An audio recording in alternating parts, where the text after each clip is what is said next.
members, this is a historic day.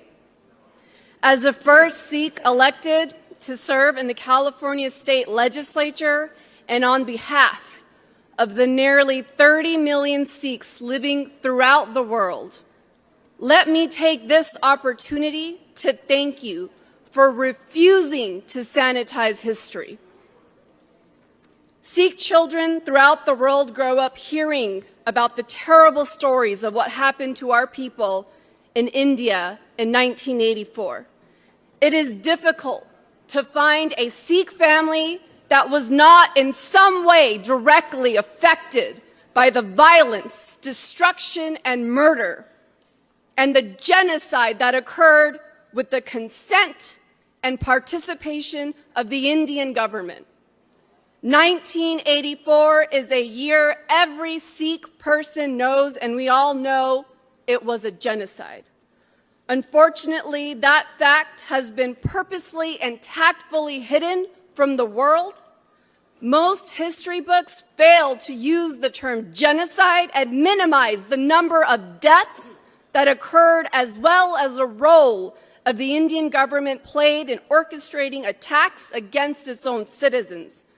For nearly 40 years, the Indian government has tried to whitewash its sins from history. These tactics have been compared to by southern states to rebrand the Tulsa race massacre as a riot where random acts of disorganized violence hurt good people on both sides. The truth in Tulsa is that there were no random acts of violence. A mob of angry white racists systematically targeted and destroyed the homes, businesses, and lives of Black Wall Street. In India, government officials called for the destruction of the Sikh people and prevented law enforcement from stepping in to stop the violence. Since that time, the Indian government has not only failed to hold the perpetrators accountable, but they have elevated many of the murderers into elected office in the Indian Parliament. To this day, they censor honest journalists and international aid organizations that have passed laws making it illegal for anyone to call the events of 1984 a genocide. In 2020, the Indian government attempted to enforce its laws against the World Sikh Organization for commemorating the 1984 genocide on Twitter, even though the World Sikh Organization is based in Canada.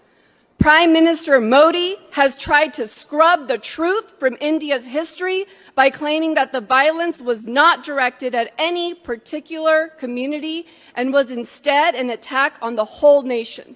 Unfortunately, Western governments have largely fallen in line with the Indian government's version of history because of the important international role India plays in the region. That pandering has gone on for nearly 40 years, and it is time for it to stop. Today marks exactly 3 weeks from the day Prime Minister Modi was honored with a state dinner at the White House. I can think of a no more fitting time for the California State Legislature to speak truth to power by calling the 1984 anti-Sikh violence exactly what it was, a genocide.